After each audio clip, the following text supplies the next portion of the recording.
Hello, hello. Good evening. Good evening. Hi everyone. As you know, मेरा नाम कपिल देव है and I am one of your science buddy. Once again, I'm here with all of you with this LinkedIn live session जहाँ पे आपको पता है कि हम इस साइनेज इंडस्ट्री के रियल challenges जो इस साइनेज और ब्रांडिंग इंडस्ट्री में whatever the questions you share, the challenges, the situations you share with me, I try my best to answer based on my learning and the experience of 15-year experience on the ground. Based on that, I try to answer your questions but as you know, before that, I would honestly like to mention one thing very clear. I am not an signage expert, neither I have built any multicolor signage business. As I also say time and again, I am also not here to become an influencer or some sort of podcaster. The only intention behind this LinkedIn Live is simple, very crystal clear learning exchange. हम सब अपने industry, अपने experiences, अपने इस मतलब हम सब अपने अपने इंडस्ट्री के एक्सपीरियंसेस हर किसी के पास अलग अलग है। हम एक इंडस्ट्री में काम करते हैं पर हर किसी का रोल अलग है। हमें अपने एक्सपीरियंसेस को, चैलेंजेस को, मिस्टेक्स को और लर्निंग को एक दूसरे के साथ शेयर करके कुछ ना कुछ अच्छा करना है ताकि हम सब मिलकर ग्रो कर सकें। बिकॉज कहीं ना कहीं मैं भी भरोसा करता हूँ कि the signage industry also deserve trusted and respected brand just like there are in every industry. हम देखते हैं ना कि एप्पल है, मतलब अंबानी अडानी के ब्रांड हैं। बिकॉज हम साइनेज इंडस्ट्री में it is unfortunately that there is no SS brand. जब कभी भी आप जाओगे देखोगे टॉप में साइनेज के दो कंपनियों का नाम बताओ तो इंटरनेशनली वी नो साइनोरामा, बट हमें यहाँ पे मिलता ही नहीं कोई ब्रांड के हाँ जिसको हम लोग जिसका नाम लेके we would have feel proud. ऐसा इस unfortunately that is the truth.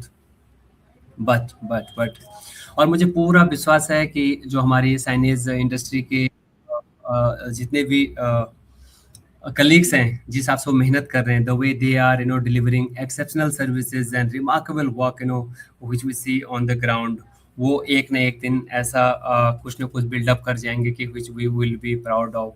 अब चाहे वो रेपुटेड ब्रांड हमारे कलीग बनाए या हमारे कंपटीटर बनाए, but ultimately as an industry colleague we would be proud of them and we will look after them, हमें भी उनके देख के हमें भी गर्व होगा कि हमें भी ऐसा होना है।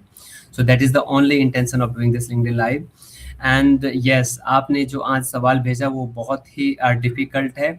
जब बहुत से सवाल थे बट आई थॉट कि मुझे किसका आंसर देना चाहिए, I choose that one. And यकीन मानिए कि ये सवाल से ज़्यादा एक बहुत डरावना क्वेश्चन भी है कि कपिल साइनेज कंपनियां इतनी हैं और मैं हर साइनेज कंपनियां साल, 2 साल, 3 साल, 4 साल, 5 साल चलती हैं, फिर इमीडिएटली बंद हो जाती हैं, फिर दूसरे नाम से स्टार्ट कर देते हैं।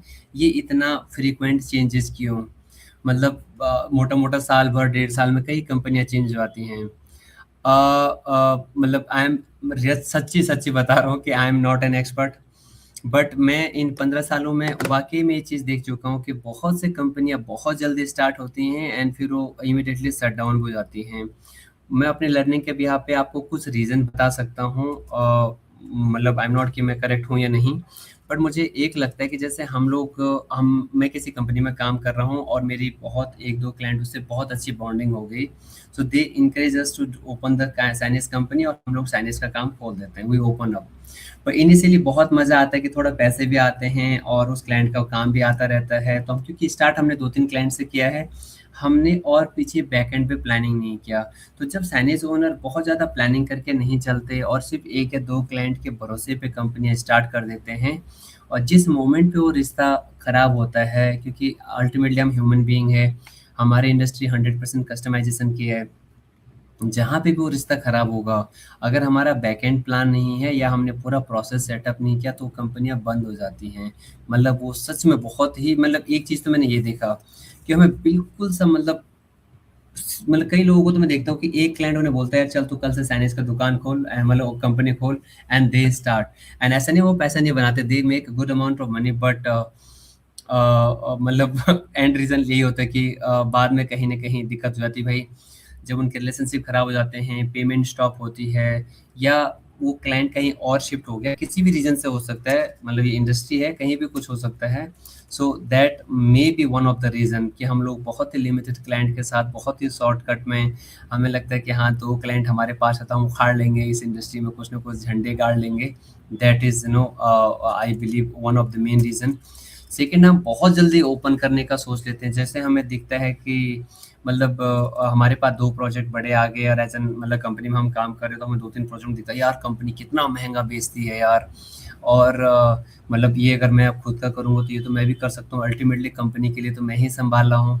सो ये भी एक अंडर एस्टिमेट कर लेते हैं हम कि as an company how many challenges they go through.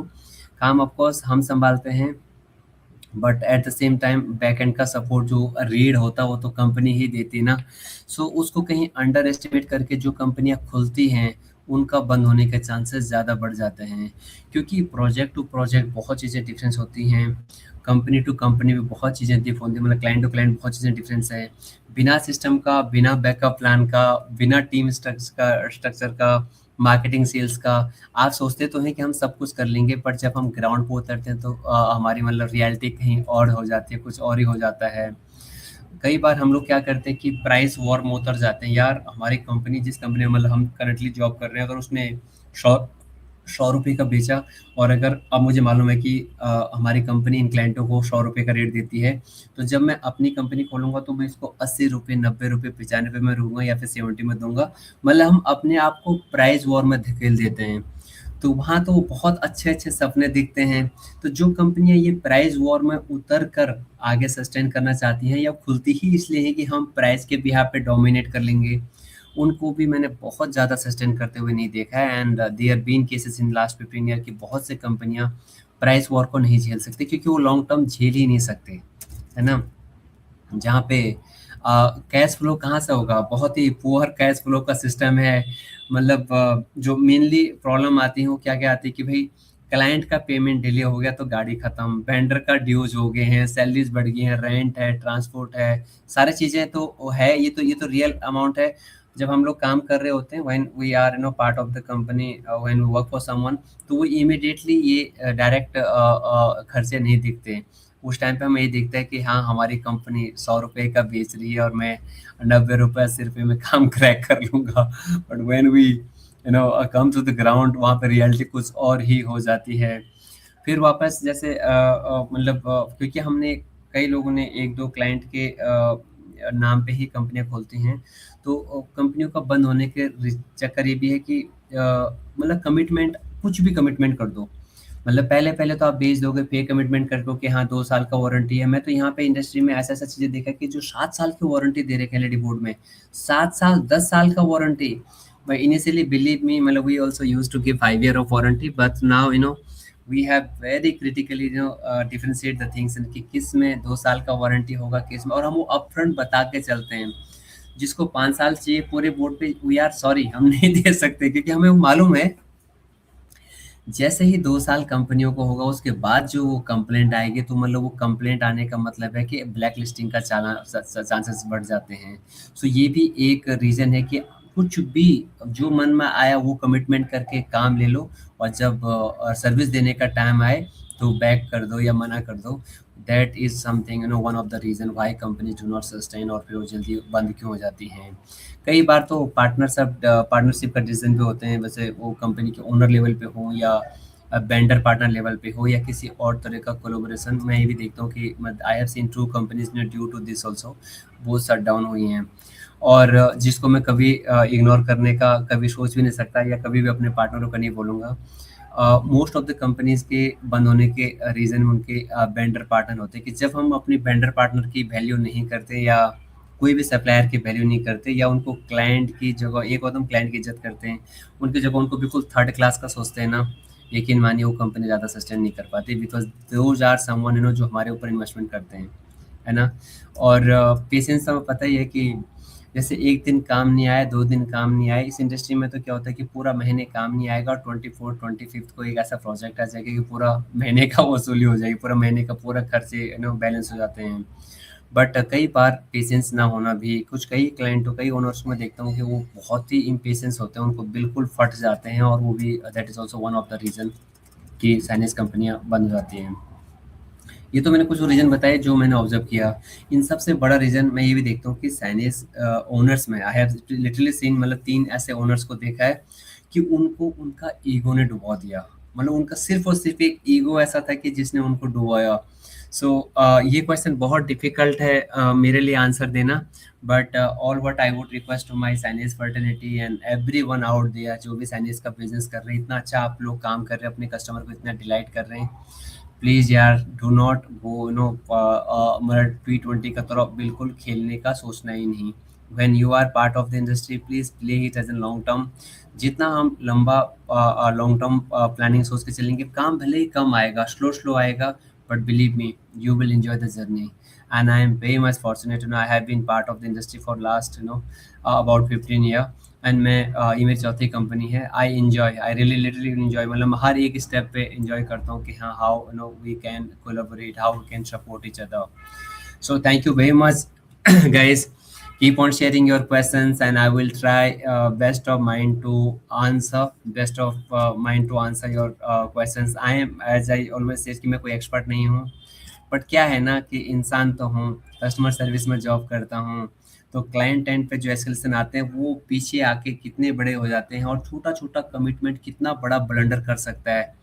That is something उसको बार मैं सोच के भी मैं डर जाता हूँ कि एक कमिटमेंट पूरा कंपनी को ब्लैक लिस्ट कर सकता है, सारी पेमेंट ब्लैक लिस्ट हो सकती हैं, सब कुछ कुछ भी हो सकता है। सो कुछ भी करना मगर ओवर कमिटमेंट बिल्कुल मत करना। और अगर आप साइनेज इंडस्ट्री में हैं जो बिल्कुल 100% कस्टमाइजेशन है, ईगो लेके you can not sustain. Thank you very much everyone, thank you so much. God bless you. Keep on sharing your questions, and I will try my best to answer best of mine. And कुछ